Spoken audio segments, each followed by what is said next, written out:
What's going on, guys? Today I'm going to be going over how I made my new single Fool For You, available now on Ultra Music. There's a lot to go over, and I think you might learn a few things, so stick around and we're going to get to all of it.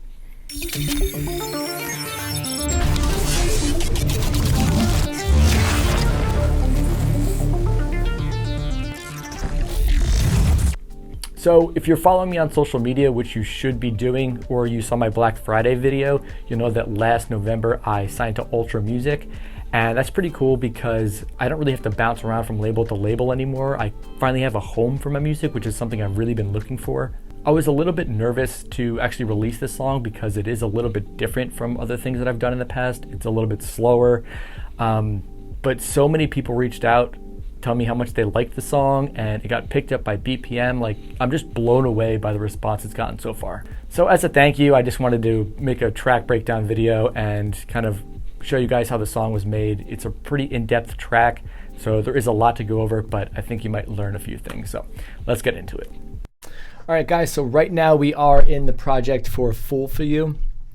I'm going to take you through pretty much the entire track. I'm going to start with the intro here. A couple of interesting things that I don't normally do in the intro here. It's like a fake guitar, actually. It's from Contact. I wouldn't normally use this, but it actually worked pretty good here. So it's just a standard preset jazz guitar, which by itself sounds pretty terrible. But I have this rack here that I made based kind of on the Millennium guitar sound. When you turn that on, it actually sounds pretty good.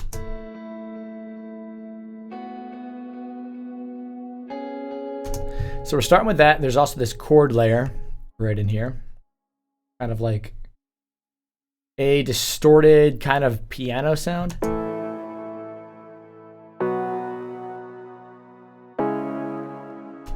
So you've got those two layered together, plus this other loop chord thing that I got from the original stems from the writers, and I ended up keeping this. I think this is the only other stem besides the vocals that I ended up keeping.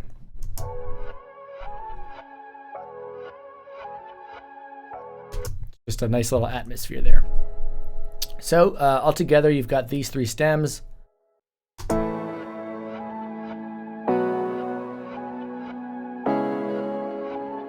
And then, of course, I've got this, which just kind of introduces the main melody to the song right here. Kind of like almost a Porter Robinson type sound. I've got this, it's the Celesta, and then I added some bit crusher to it. And then that's where the vocals come in, as well as some percussion. Let's go over the percussion first. Very light in the beginning. You've got, let's see here, just some snaps and some light crashes. Yes.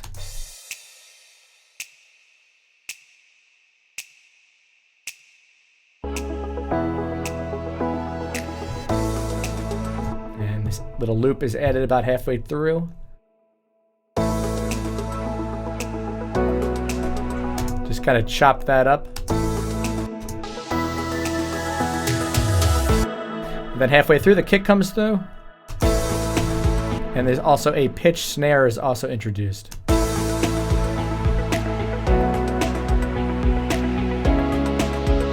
Now I rounded off some of the top end and kind of filtered the snare because I didn't want it to stick out too much without it being filtered. Sounds like this. I just kind of wanted the tone in there, kind of the note that was poking through, but there's way too much top in there. I just threw a reverb on it just to give it some space. Also introduced right here is this bass line, just a normal Nexus bass. Nothing crazy there, almost like a bass guitar. And the piano. Piano is from Addictive Keys. Studio Grand, Mr. Bright. And then there is also a bunch of pads that come in, I believe. Yeah, there's this pad, and I believe there's one more. This one? Oh, that's the piano.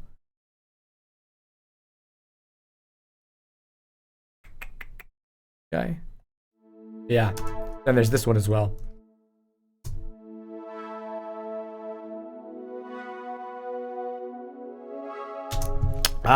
Pretty much the way I create sounds is I start with a preset, like this one here is avocado. I'm not sure what pack it's from.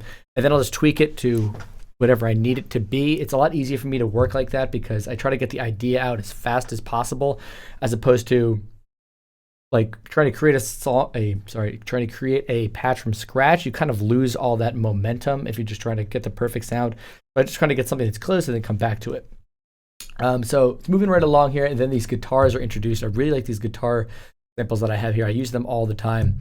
They're from a Vengeance pack, and they're just fifth, like chuggy kind of guitars. It's electric guitar. It's kind of just like dry, but it introduces this kind of rhythm to it, and basically it's just they give you every single note. So I just had to go in there and just match the chord progression.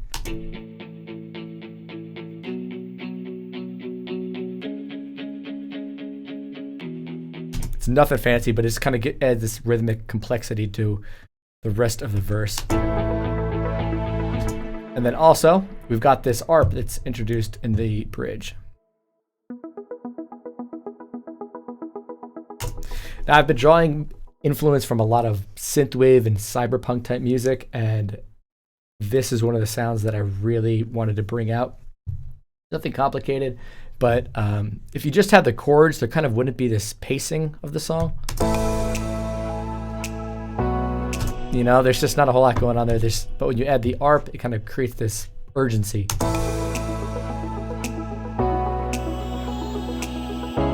It's just a lot of little things doing small parts. We've already gone over that. That's pretty much it for the verses. There's these reverses that kind of just keep pushing things ahead.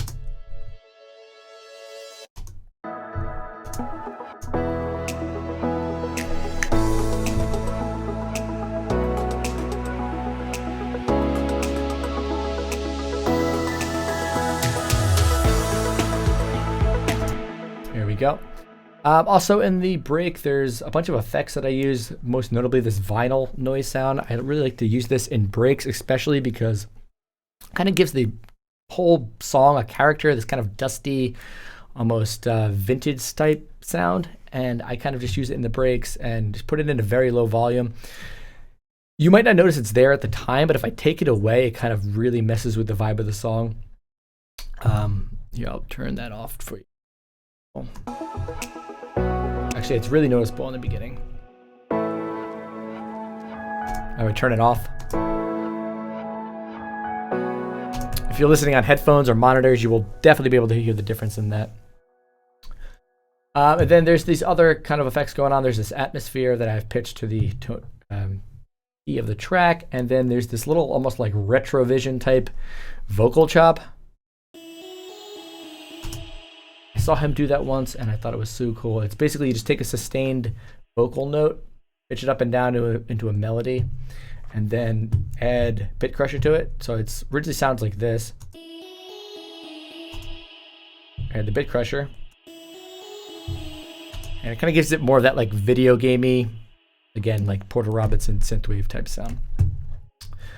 So that's about it. Nothing too crazy. There's some white noise. Just kind of moving things ahead. And I will show you the vocals here. So the vocal was written by a singer named Nessie and a few other writers. She didn't choose to be credited on this track because she felt that it messed with her brand. If you listen to her other music, it really doesn't sound like this at all. So totally understand her decision in that. But just want to make sure you guys know who she is. Gets the credit she deserves. Fantastic vocal. Really, I was just kind of getting everything out of the way of her vocal. That's kind of like what's doing the heavy lifting here. Really nothing crazy on the vocal in terms of effects. It's just EQ. Yeah, that's it. And then low cut. So let's bring the vocals in, and I'll show you kind of what I did. I've been running over, leaving in my head, tripping over all the stupid things you said. Now, some interesting things that are happening here. You'll notice there's these spaces, right? Like here and here. So in order to fill those spaces, I did a few things. One, I automated reverb up just to make it a little bit more prominent and fill that space. So if you listen right here. the reverb actually goes up and it's not as intense here. Stupid things you say. And then it kind of gives it this nice long tail before it comes back in here. Also, just to fill in this space, I kind of manually went in there and added these delays that I've pitched. So in the background, you've got this. Stupid things you say. And then again over here. Want me? Why? And I don't know, I just created this really nice call and response from the vocal. And if you can create these kind of little moments within each element of the song, when you put it all together, it's going to create something really interesting. So it's like creating little melodies within melodies, you know what I mean? Like I needed something to fit in here. And up here is the little, in the first part, you'll notice I don't have anything, and that's because the little Porter Robinson Celeste thing is in here. Listen. Running over, leaving in my head. Tripping. So I didn't want to put the vocal delay thing there. I thought that would have been too much. So I kind of just did it every other one. Okay, now, so it's moving on to kind of nothing crazy until we get to the hook, but there is this little vocoder that's introduced. So if you want me, why are you tearing me apart? I actually did not make this vocoder. This came with the stems from the original writers, and that's not usually something I'll do. I'll usually make my own vocoders in Manipulator or Vocal Synth, but this one sounded great, especially when it gets to the hook. You've got this. The stack sounds really nice. But I'm just a fool for you. I play it cool for you. Every night, feeding me lies. I turn a blind eye to. That part just works really, really well together. And then, you know, there's kind of a major change in the arrangement of the song when that hook comes in there. I just wanted to really signal something was going to happen. So if you listen to it, it's pretty steady up to this point. Want me? Why are you tearing me apart? Killing me slowly. Watching you hide behind your scars. Not here when I need you. I've been trying to pull through. You play with my mind, play with my mind, play with my mind. But I'm just a fool for you. And now this is kind of where everything starts to get a little bit more intense and we start building towards the drop section. So you've got the drop bass is introduced right here, filtered.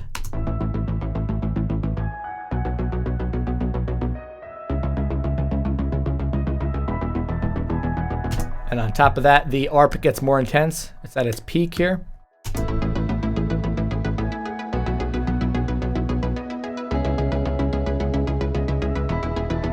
It's really not a whole lot of things going on, but they just work really, really well together, and they work really well with the vocal, and that's the most important thing.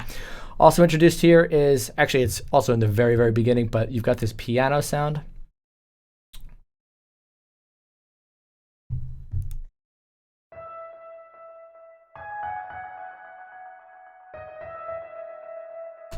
That's just a Nexus grand piano with a little OTT on it and some ping pong delay. Nothing crazy there, but that is playing in the very beginning. I just kind of wanted to save it to here because it's also in the drop. So you've got also these chords that are providing some rhythm that's layered in with the drop bass.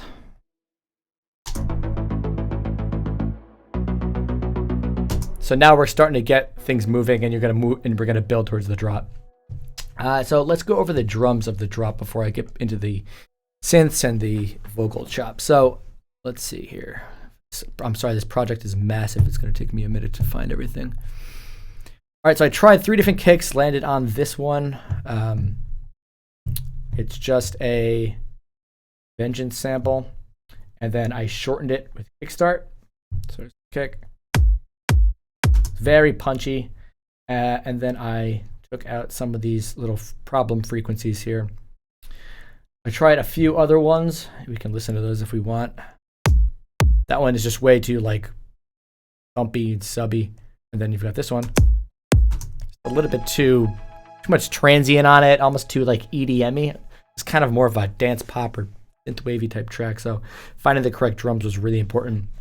So we've got this right here, we've got this kick. And then we start adding in some of the other drums. Let's see here. We've got this snare drum, which I have tuned to the key of the song. It was an F sharp, and I moved it down to E. And also got this clap that comes over the top of it. Just an 808 type clap. There's a lot of high end in samples. In hindsight, I probably should have taken some of the high end out of this snare, but it's all right. Track's already out. I can't do anything about it now. So together they sounded like this. A lot of reverb on the snare. I usually do a gated reverb, kind of like a Phil Collins type thing, where you sidechain the reverb to the snare so it gets out of the way. I don't know why I didn't do that here, but just a big 80s type reverb. It does have it is the large gated snare preset, but it's not actually gating it all that well on 25%. Important to kind of give it that space that kind of synthwave music has. A couple loops in here. There's this one. That one's this upbeat kind of pacing, this like shuffly kind of hi-hat. There's this one. There's also a shaker. Now I've taken the shaker and I've used the Haas effect. If you don't know what the Haas effect is, it's like an auditory hallucination. And basically you set up a delay and you set one to the shortest time you can, and then the other one to about 12 milliseconds later, I would say. Set it to 100% wet. And then that will push it to the far ends of your speakers, all the way left and all the way right. So if I turn it off, this is probably something you're gonna have to listen to on headphones or monitors, but if I turn it off, you'll notice it's a lot more down the middle. If I turn it on, it's pushed extremely stereo. So we've got that. These two are going together. And then I also added this offbeat open hat.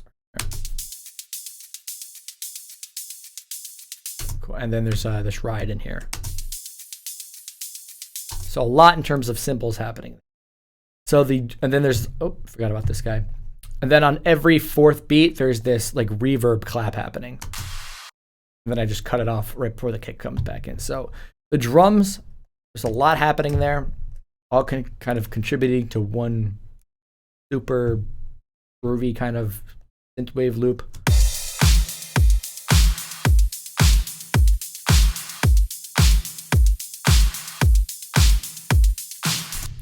Really important for the energy of the song.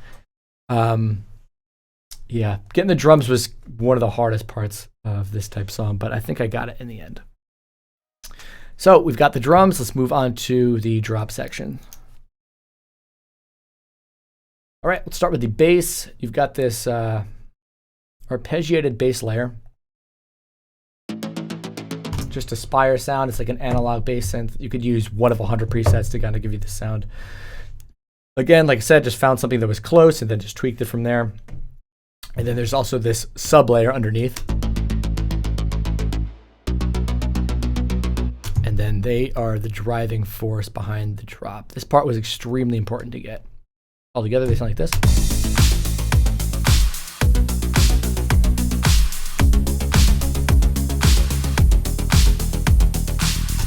Super cool, man. I love that.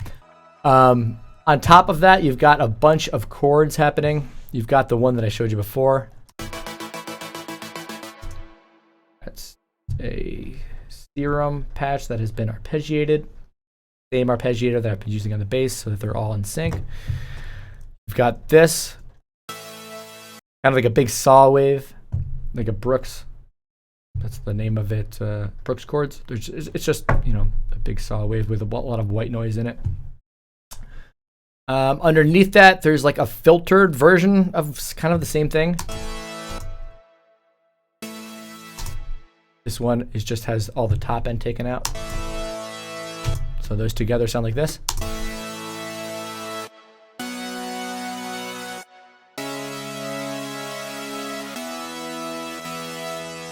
Cool. And then we've also got this guy. Just a pluck, kind of gives it some attack and some vibe. There's a nice long delay in there. And then down here, there's this like plucky type synth that kind of gives it some rhythm.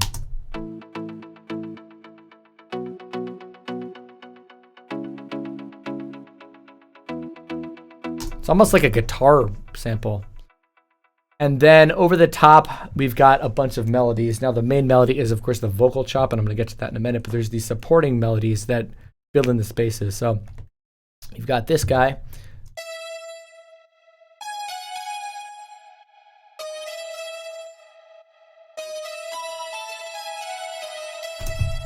kind of like a really 80s type cyberpunk sound. I had to take the reverb off there, and I also pushed it wide. And then there's this layer as well, which is a similar type layer.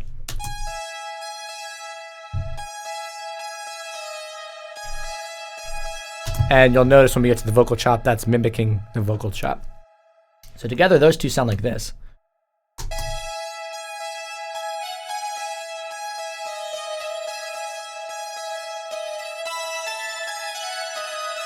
So they're kind of like working in this call and response type way. You've got this layer, and this kind of fills it in. This layer, then this kind of fills it in. But then together, they all kind of come together here to support the vocal that comes in between. Turn the vocal chop off, but I'll leave the vocal on. That vocal chop. So you've got like this happening.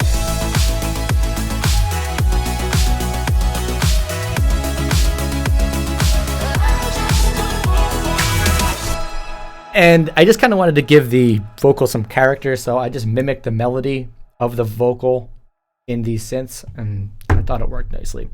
So you've got all that, but on top of it, what's really driving the track home is the vocal chop. Now, usually when I make vocal chops, I chop the vocal out of the main vocal of the actual song that I have, and that kind of creates this consistency among the tone for sure. The problem I was having here was the song itself, the vocal itself is very like chilled out and vibey and relaxed, so I couldn't really find a section of it that had enough energy. So I had to go to splice, and I found like this sustained note here. This here, off all the effects. It's like, listen to it, and I can't believe somehow I was able to turn that into the vocal chop that Fool For You became. I pitched it way up, 9 semitones. It's now in key, and then I put vocal synth on. So I brought down the formant, and then I put this like vocoder type sound on there just to make it a little bit more futuristic. So that part alone sounds like this. Oh, excuse me. There's also OTT and overdrive on here, and then this spectral shaper just to tame the S's in it. I could have used a de-esser. I'm not sure why I used this. So you've got this happening right here. I kind of chopped it into a melody.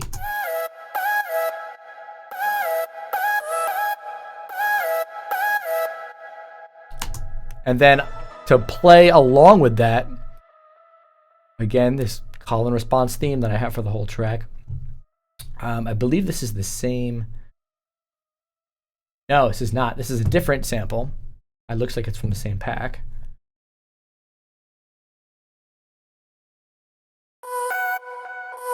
Doesn't matter. It's just basically an ad lib. It's not really important what it is. You could find thousands of these things. So I chopped this into a counter melody with the original one. And then I added this bit crusher on it. And this bit crusher, I honestly think, really created one of the best sounds in the whole song. I love how this vocal chop with the bit crusher sounds on it. Man, that's so cool. And I think it's probably like the sound that I pick out most from the entire song. Pretty interesting. So the vocal chop, not that hard to make.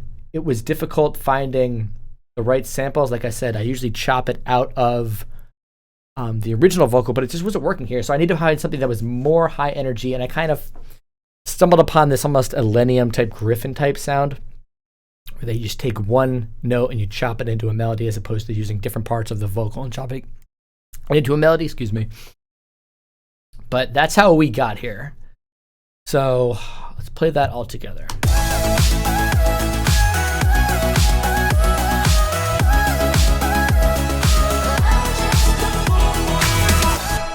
So you've got all that, and then there's these little additives that are in here, like this guy. This is like his video game sound. I don't know why I didn't make that wide. That is like right down the middle. And then also kind of just pushing these chords forward of these little reverses that I'm sure what I did was I took these chords, bounced it out to a reverb, and then just reversed it. Yeah, that looks like what I did. So kind of what it does is it creates this like sucking feeling into the chords.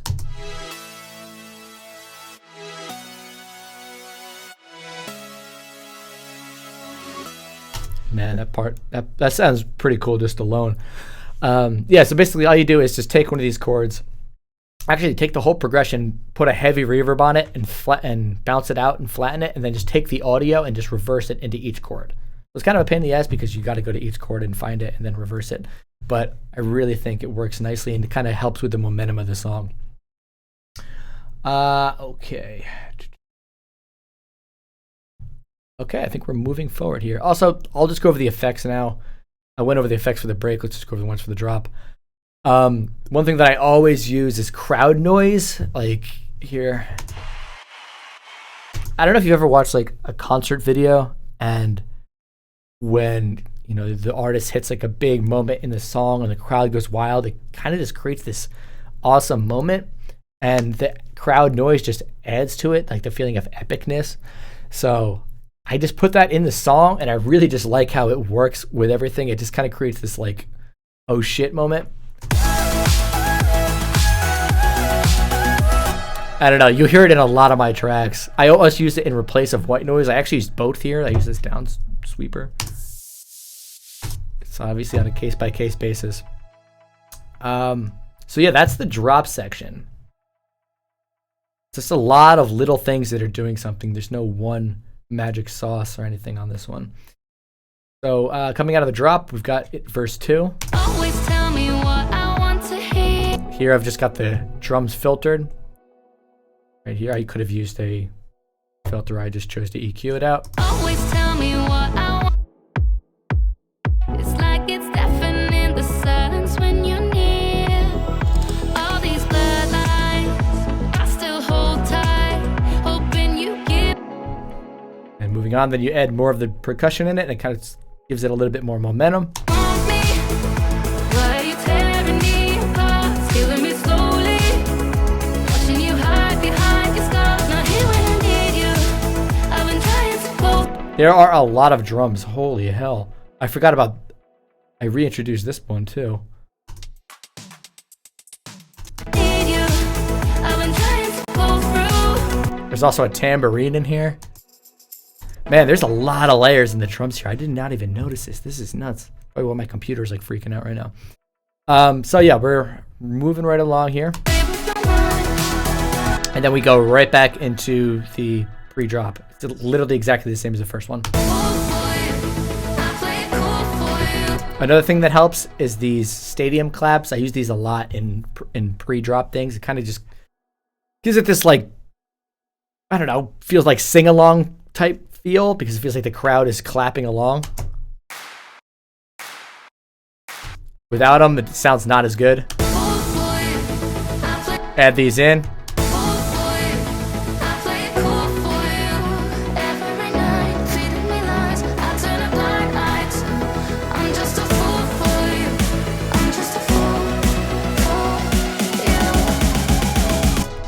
As far as the fills, really nothing crazy happening here. It's just a snare build.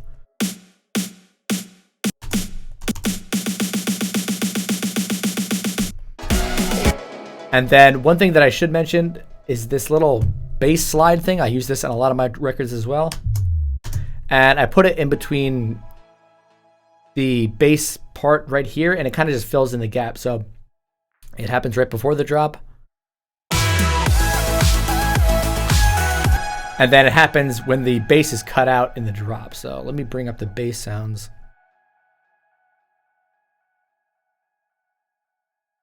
Huge. Here's the drop, the bass drop.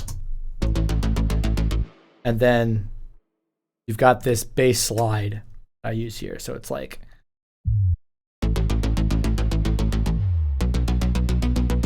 And then I reversed it here. So it just fills in that gap of the bass right here. It's all about just like playing back and forth for this one. Call and response is the name of the game. I've said that like 10 times already, but I really utilize that here. A really, really good musical technique.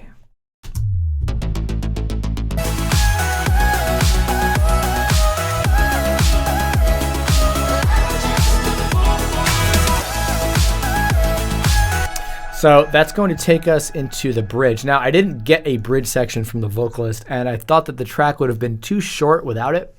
Would have came in at about, don't know, 2 minutes and 30 seconds, which is just felt a little bit too short for me at this time. So I took the hook and I kind of just put it bare bones in with a piano and created some kind of a bridge here.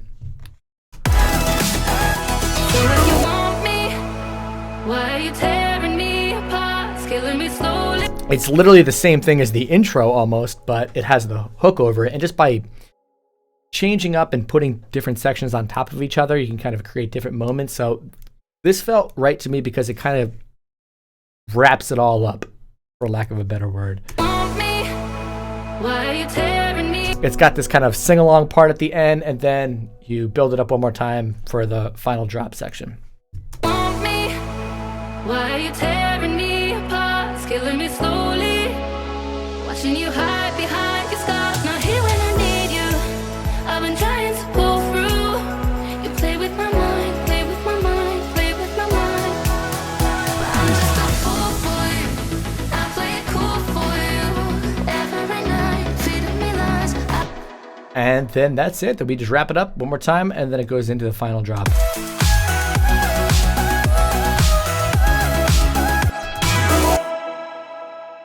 That's it, man. What else is there? Anything that I have missing? I think some of the fills, maybe. It's really nothing that crazy. It's just, I use a lot of these like 80s type fills.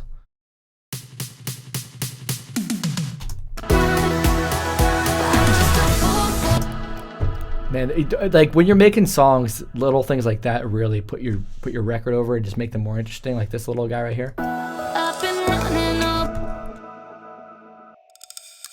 It's just ear candy, you know what I mean? But if you take them away, track definitely loses something. And I think that's about it. It's a lot of tracks. It's like 90 channels. And like I said, it's just a lot of little things doing something well. I kind of execute it, and the vocal was just extremely beautifully written. It's just a great song overall. About it, man. So that's going to do it, guys. I hope you learned something. Thanks again for all the support you've given me on Fool For You.